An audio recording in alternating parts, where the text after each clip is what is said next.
Hello everyone, welcome to the Daily News Brief. Bangladesh Nationalist Party BNP has secured victory in the general election of Bangladesh. Bangladesh Election Commission said that the voter turnout in the election and referendum on Thursday was 59.44%. BNP has directed its supporters to refrain from victory celebrations and instead asked the nation to observe a day of prayers.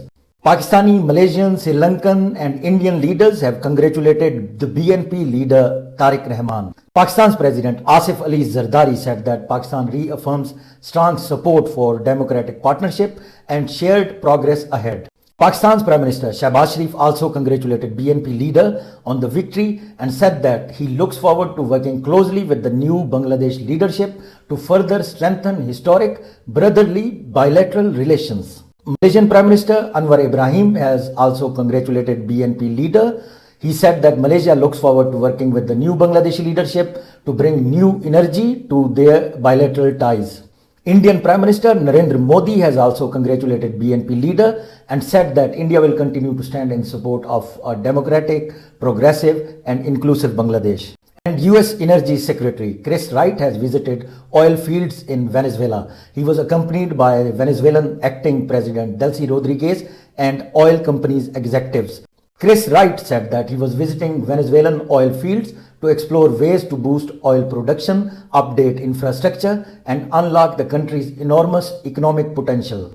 And the UN Security Council has unanimously extended the mandate of the monitoring team that oversees sanctions on the Afghan Taliban by 1 year. US drafted resolution was adopted by all the 15 members of the Security Council. Pakistan's permanent representative to the UN said that the Security Council has sent a clear message to the Taliban authorities that Afghan territory should not be used to threaten or attack any country.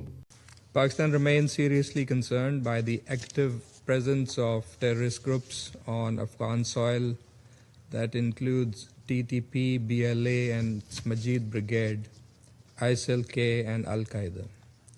These groups have been responsible for some of the most heinous terrorist attacks against Pakistan and incidents of hostage-taking.